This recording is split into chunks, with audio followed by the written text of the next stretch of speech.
Hi hello welcome to my channel. நான் உங்கள் SL Thagadur தமிழச்சி. இன்றைக்கி கதையை பார்க்குறதுக்கு முன்னாடி எத்தனை பேருக்கு கடவுள் நம்பிக்கை இருக்குது, கடவுள் இல்லாமல் இந்த உலகத்தில் எதுவுமே நடைபெறாது அப்படின்னு நம்புகிறவங்க மட்டும் லைக் பண்ணுங்கள், சரிங்களா? சரி வாங்க கதைக்குள்ளே போகலாம். ஒரு ஊரில் அருணாச்சலம் அப்படின்னு சொல்லிட்டு ஒருத்தர் வாழ்ந்து வந்தார். அவர் எப்படின்னா, கடவுள் தான் எல்லாமே, கடவுள் இல்லாமல் இந்த உலகத்தில் ஒரு அணு கூட நகராது அப்படின்னு சொல்லிட்டு ரொம்பவுமே கடவுளை மட்டுமே முழுமையாக ஏற்றுக்கொண்ட ஒரு ஆள் தான் அருணாச்சலம், சரிங்களா? அவர் தன்னோட ஏழ்மையிலும் சரி, கடவுள் இல்லாமல் கடவுள் நம்மளை இப்படி வச்சிருக்காரு அப்படின்னா கடவுள் ஏதாவது ஒரு காரணத்துக்காக தான் இது இருக்கும் அப்படின்னு தன்னோட ஏழ்மையை கூட தனக்கு சாதகமாக இல்லாமல் கடவுளுக்காக நமக்காக ஏதாவது கொடுத்துருப்பாரு அப்படின்னு சொல்லிட்டு நம்பிக்கையோடு இருக்கிற ஒரு ஆள், சரிங்களா? அவர் எப்போவுமே கடவுளை பூஜித்துட்டு அவர் கோயிலுக்கு போயிட்டு வர்றது தன்னோட அன்றாட வாழ்க்கையை வச்சிட்ருக்காரு. அதே ஊரில் தங்கையா அப்படின்னு சொல்லிட்டு இன்னொருத்தரும் இருக்கார். அவர் எப்படின்னா, இவருக்கு நேர்மார், கொஞ்சம் கூட கடவுள் நம்பிக்கையே இல்லாத, இந்த உலகத்தில் எல்லாமே மனிதனால் மட்டுமே செய்ய முடியும், கடவுளுக்கும் இதுக்கும் சம்மந்தம் கிடையாது, கடவுளால் எதுவுமே செய்ய முடியாது அப்படின்னு இருக்கிற ஒரு ஆள், சரிங்களா? அவர் எப்பயுமே அருணாச்சலத்தை பார்த்துட்டு கேலி கிண்டல் செஞ்சுக்கிட்டே இருப்பார்.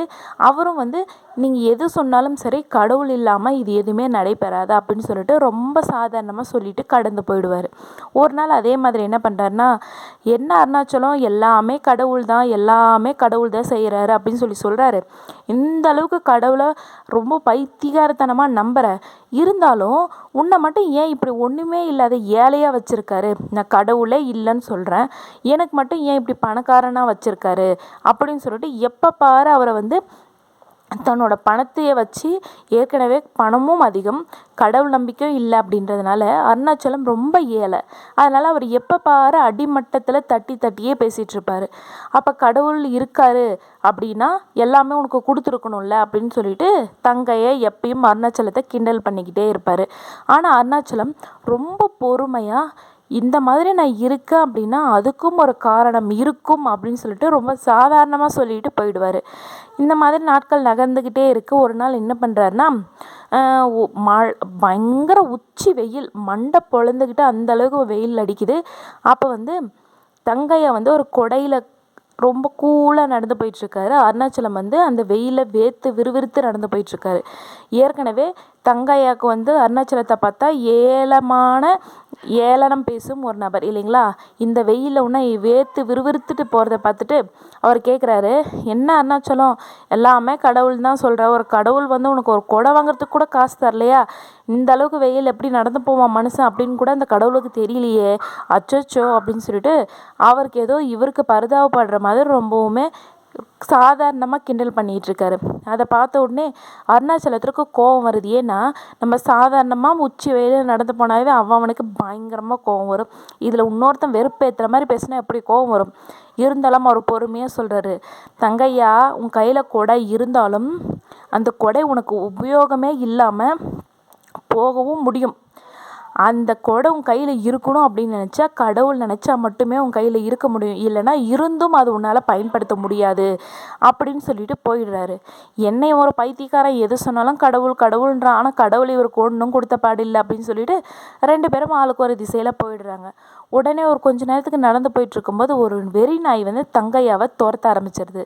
இவரும் எங்கெங்கேயோ ஓடுறாரு, ஒளியிறாரு, ஒன்றும் முடியல. அப்புறம் கொடையை பிடிச்சிக்கிட்டே ஓடணுன்னா கஷ்டம் இல்லைங்களா? உடனே என்ன பண்ணுவார்னா, இந்த கொடையை கையிலே பிடிச்சிட்டு போனால் கண்டிப்பாக நாய்க்கிட்ட கடி வாங்கி தான் சாக வேணும், இந்த கொடையை தூக்கி போட்டுட்டு போகலான்னு சொல்லிட்டு கொடையை தூக்கி போட்டுட்டு இன்னும் வேகமாக ஓடி போய் எப்படியோ நாய்க்கிட்டேருந்து தப்பிச்சிடுறாரு.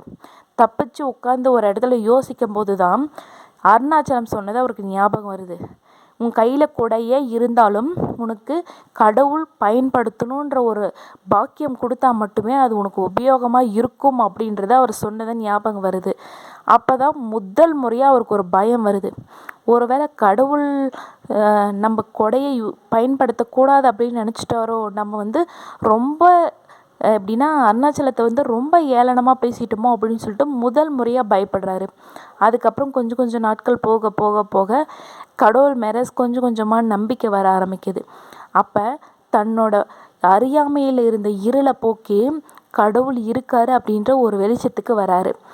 எல்லாருக்குமே ஒவ்வொரு மாதிரி ஒவ்வொரு விதமான காரியங்கள் பட்டாவோ இல்லை அவங்களுக்குன்னு ஒரு ஞான உதயம் வந்தாவோ மட்டும்தான் உண்மையான நிதர்சனம் எது அப்படின்றது புரியும் இல்லைங்களா. இந்த மாதிரி கடவுள் இருக்காரு அப்படின்றவருக்கு வாரி வாரி கொடுக்கவும் மாட்டார், கடவுள் இல்லை அப்படின்றவருக்கு ஒன்றுமே கொடுக்காமையும் போக மாட்டார்.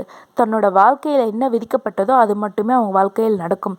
அதுக்காக கடவுளே இல்லை அப்படின்றது ரொம்ப முட்டாள்தனம் அப்படின்றத இந்த இந்த கதையில் ரொம்ப நல்லாவே தங்கையா நம்மளுக்கு உணர்த்தியிருக்காரு இல்லைங்களா.